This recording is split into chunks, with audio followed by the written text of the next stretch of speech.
रात, सुनसान काली अंधेरी रात, यानी बुरी आत्माओं, बुरी शक्तियों के जागृत होने का समय। गांव का कोई भी ऐसा घर नहीं था जहां रहने वाले लोग नींद के आगोश में नहीं थे। वैसे भी गांव में लोग जल्दी सो जाते हैं, और जिस समय की यह घटना है उस समय तो 7:30 बजे तक गांव के सभी लोग बिस्तर पर होते थे। 30 साल पहले की बात है। उस समय बिहार के उस गांव में बिजली नहीं पहुंची थी, इसलिए लोग लालटेन या डिबिया के सहारे ही अंधेरे को पराजित करने की कोशिश करते थे। गांव के अन्य लोगों की तरह दमयंती भी गहरी नींद में थी। हालांकि आजकल उसकी नींद रात में कई बार टूट जाती थी। दमयंती गर्भवती थी। उसका 8वां महीना खत्म होने वाला था। दमयंती अपने कोख में पल रहे बच्चे के आने का इंतजार बहुत ही बेसब्री से कर रही थी। रात के 7:30 बज रहे थे। बाहर कुत्तों के भौंकने की आवाज लगातार आ रही थी। गांव के बहुत ही पास जंगल होने के कारण कभी कभी सियार के हुआ आवाज भी आती थी। दमयंती का पति राकेश भी गहरी नींद में था। अचानक उसके घर के बाहर कुछ हलचल हुई। वो हलचल ऐसी थी जिसके बाद कुत्तों के भौंकने की आवाज बिल्कुल शांत हो गई। कुछ पलों तक सब कुछ बिल्कुल शांत रहा, एकदम खामोश। लेकिन वो कहते हैं ना, कभी कभी खामोशी एक बहुत बड़े तूफान को अपने कलेजे में छिपाए रखती है। अचानक से वहां तेज हवा चलने लगती है। तेज हवाओं के चलने के कारण पेड़ों के पत्ते आपस में टकरा रहे थे और अजीब सी डरावनी आवाज पैदा कर रहे थे।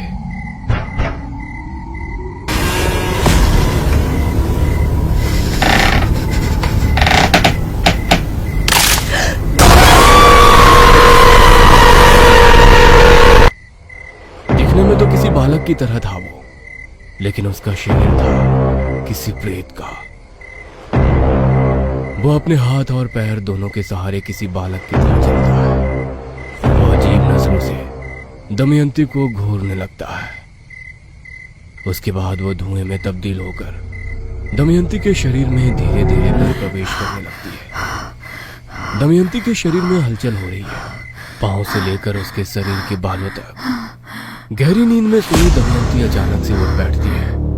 उसकी आंखें पूरी तरह से लाल है, वैसे ही लाल जैसे कि गर्म लोहे का टुकड़ा। उसके बाल पूरे खुले हुए हैं, जो खुली खिड़की से आ रही तेज हवा के झोंके के कारण उड़ रहे हैं। दमयंती के चेहरे पर अब एक रहस्यमय मुस्कान है। वो अपने पेट के ऊपर से साड़ी को थोड़ा हटाती है और फिर जाएगा तोहरा के, जाएगा तोहरा दिन पूरा हो गईल। जाने का है तुझे, जाने का, तुम्हारा दिन पूरा हो गया है। दमयंती ये कहते हुए जोर जोर से हंसने लगती है, इतनी जोर से कि राकेश की नींद खुल जाती है। अरे क्या हुआ रे तुमको? ऐसे काहे हंस रही हो रे? क्या हुआ? राकेश की बातों को सुनकर दमयंती उसे घूर घूर कर देखती है और फिर एक जोरदार लात उसे मारती है। लात इतना जोरदार थी कि राकेश दूर जा गिरता है और उसका सिर घर की दीवार से टकरा जाता है, जिससे उसका सिर फूट जाता है और उससे खून निकलने लगता है।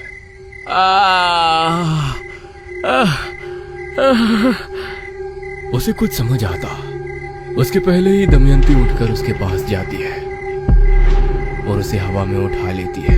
अरे अरे ये क्या कर रही है तू? अरे क्या हुआ तुमको? इसको इतना ताकत कहां से आ गया रे?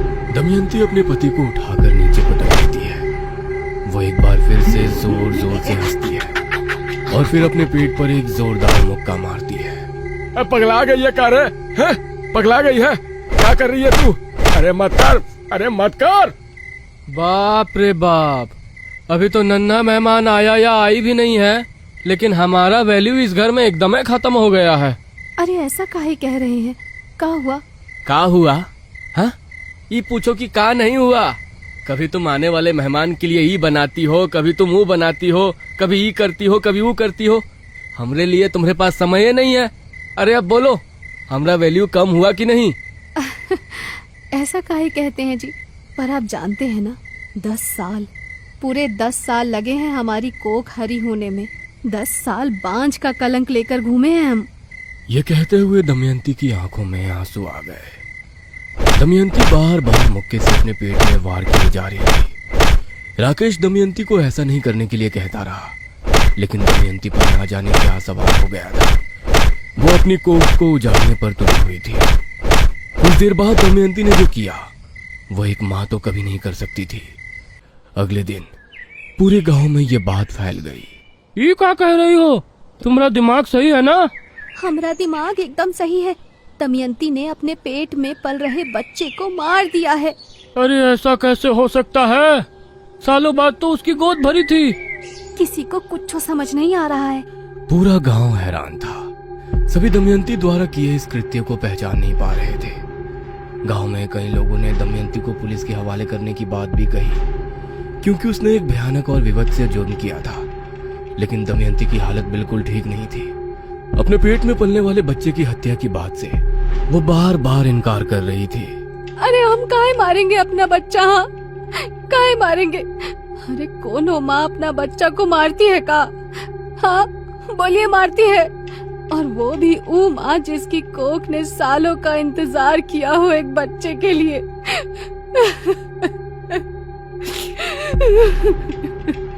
अपने घायल पेट पर हाथ रखकर दमयंती रो रो कर अपने पति से ये बात कहती, गांव वालों से कहती। लेकिन राकेश ने तो सब कुछ अपनी आंखों से देखा था। हालांकि उसने एक और बात उस दिन अपनी आंखों से देखी थी, जिसे वो लोगों को बताता तो। ये क्या बात कर रहे हो राकेश भाई? देखो, हमको पता है कि तुम अपनी पत्नी को बहुत प्यार करते हो, पर उसने हत्या तो की है ना अपने पेट में पल रहे बच्चे की। अरे उसने नहीं की, कोई उसके शरीर में घुसा था। उसने की है। अरे कौन घुसा था? वो हम नहीं जानते, लेकिन बहुत ही भयानक था वो। दमयंती ने जब कोख के बच्चे की हत्या कर दी, तब वो उसके शरीर से बाहर निकला और मरे हुए बच्चे को उसका पेट फाड़कर निकाल दिया। फिर उसे लेकर जंगल की ओर भाग गया। राकेश, ये सब कहानी बना के पूछो नहीं होगा। तुम्हारी पत्नी ने खून किया है तो किया है, अब काहे किया है समझ से बाहर है। ठीक है, दमयंती ने मारा है अपना बच्चा, पर ये बताओ हमारी पत्नी के कोख का बच्चा कहाँ गया? हाँ बोलो, कहाँ गया? इस घटना के एक सप्ताह बाद की बात है। रात के 12:30 बज रहे थे। राकेश की आंखों से नींद कोसों दूर थी। वह घर के बाहर बैठकर बीड़ी पी रहा था। तभी उसकी नजर एक ऐसी विचित्र चीज पर गई जिसे देखकर उसके दिल की धड़कन बढ़ गई। उसके पैर और हाथ कांपने लगे। उसके हाथ से छूटकर बीड़ी नीचे जा गिरी। उसने देखा कि वही जानवर नुमा बालक जो उस दिन दमयंती के शरीर से निकला था, वह रेंगते हुए उसके घर की ओर आ रहा है। अरे ये तो वही है, वही जो हमरे बच्चे को मारा था। वह जानवर नुमा बालक का प्रेत दमयंती के घर में प्रवेश करता है। थोड़ी देर उसे घूरता है और फिर एक बार उसके शरीर में प्रवेश कर जाता है। उसके शरीर में प्रवेश करने के बाद दमयंती एकदम से जाग जाती है। उसके बाद उसकी आंखें, उसका चेहरा, उसके हाव भाव पूरी तरह बदल जाते हैं। घर के बाहर ऊंट में छिपकर राकेश ये सब देख रहा था। उसके दिल की धड़कन लगातार बढ़ती जा रही थी। अचानक से राकेश देखता है कि दमयंती घर के बाहर आ रही है, लेकिन किसी इंसान की तरह नहीं, किसी जानवर की तरह, हाथ और पैर दोनों के सहारे। वो अपने मुंह से भयानक आवाज भी निकाल रही है। राकेश को समझ पाता, उसके पहले दमयंती उसी तरह चलते हुए राकेश के घर से कुछ दूर पर स्थित मंगल के घर में प्रवेश कर जाती है। राकेश अपने हाथ में डंडा लेकर उसका पीछा करता है। ये मंगल के घर में क्या करने आई है? मंगल की बीवी भी तो गर्भवती है। राकेश के दिमाग में ये सारे सवाल चल ही रहे थे कि तभी उसे मंगल की पत्नी और मंगल के चिल्लाने की आवाज आती है। राकेश ने और देखा न था। वह डंडा लेकर उसके घर में घुस जाता है। वहां जाकर देखता है कि दमयंती मंगल की पत्नी की छाती पर चढ़ी हुई है और उसके पेट में मुक्का मुक्का मार रही है। मंगल थोड़ी दूर घायल पड़ा है। यह दृश्य इतना भयानक था कि राकेश को एक बार फिर से उस दिन की सारी घटना याद आ गई। उसने पूरी हिम्मत की और डंडे का एक जोरदार वार दमयंती पर किया। दमयंती के सिर से खून बहने लगा। उसने राकेश की ओर घूर कर देखा और उस पर किसी जानवर की तरह हमला कर दिया। दमयंती राकेश का गला दबा रही थी। राकेश की आंखें बाहर आने को हो रही थी। तभी मंगल ने घर में रखी कुल्हाड़ी का वार दमयंती पर कर दिया। दमयंती जोर से चीख उठी।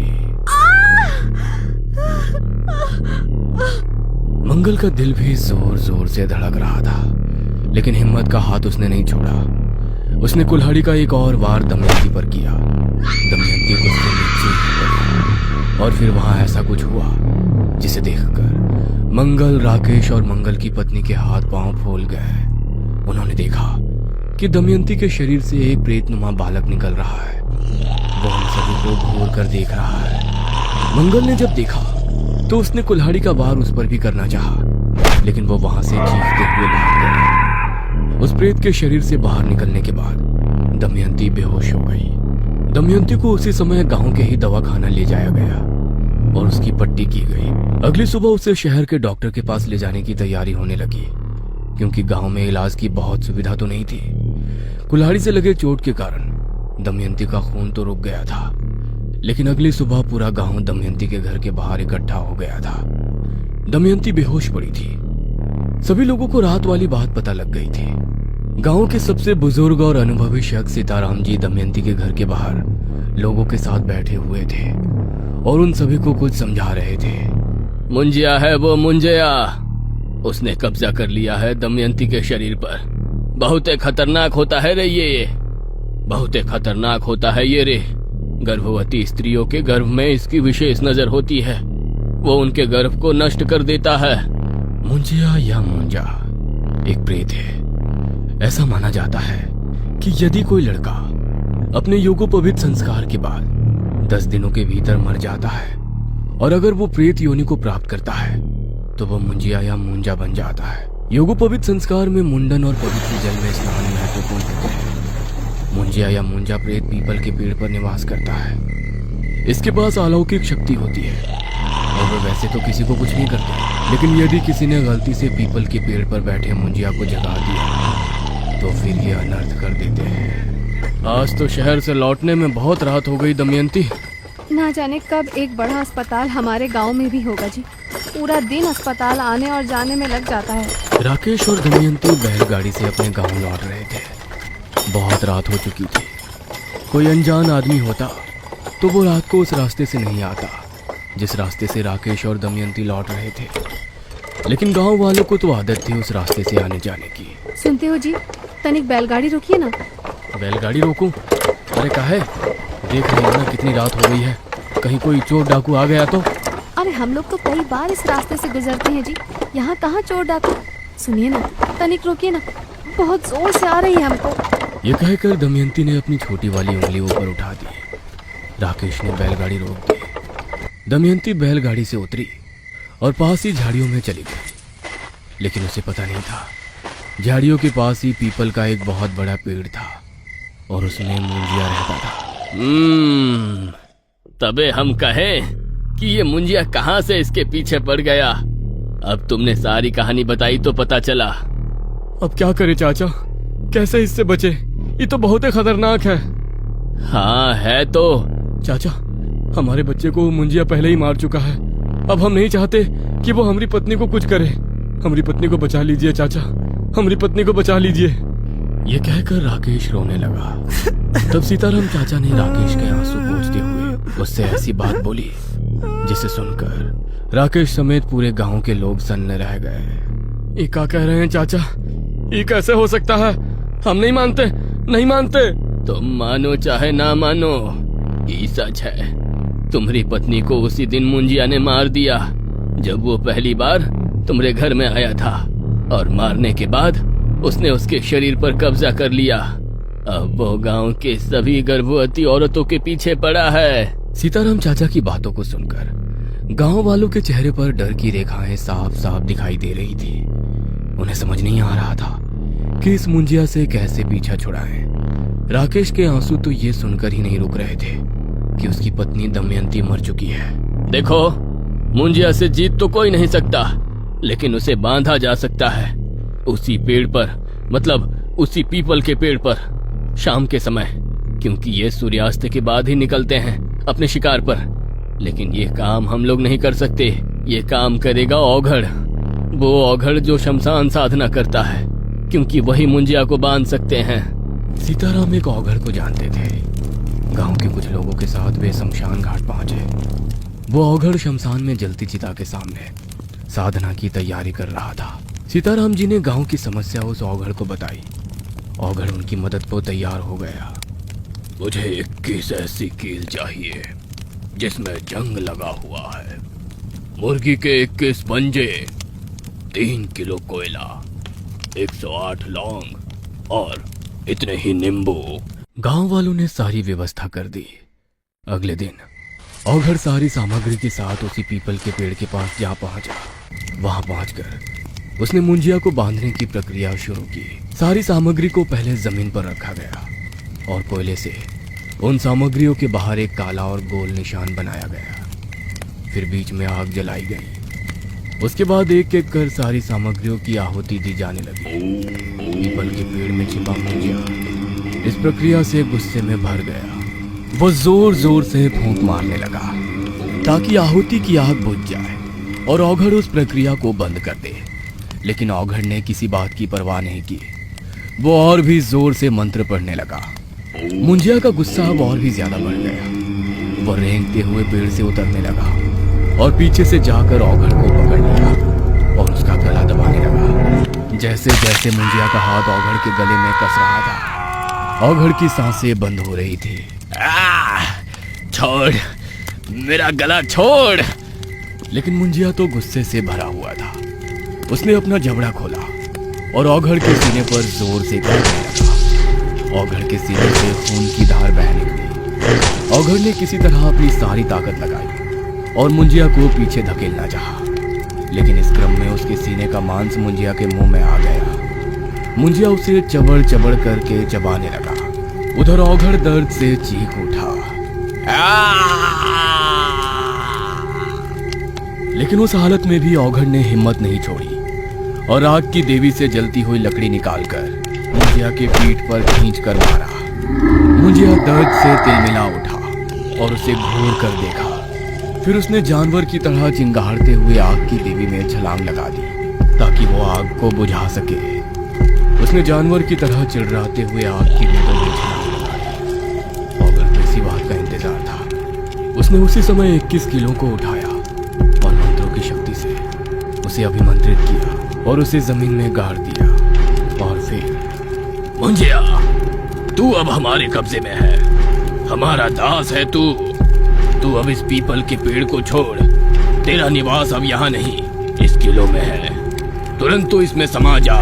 मुंजिया किसी आज्ञाकारी बच्चे की तरह औघड़ की बातों को सुनने लगा और उसने जो कहा उसने किया। मुंजिया को बांध दिया गया उन किलों में। उसके बाद उन 21 किलो को पीपल के पेड़ के नीचे ही जमीन के अंदर पूरी तरह धंसा दिया गया और उसके ऊपर मिट्टी डाल दी गई। मुंजिया बंध गया। औघड़ फिर वहां से वापस लौट आया। मुंजिया अब भी मिट्टी के नीचे दबा हुआ है, लेकिन कब तक वो वैसे रहेगा कोई नहीं जानता, कोई नहीं।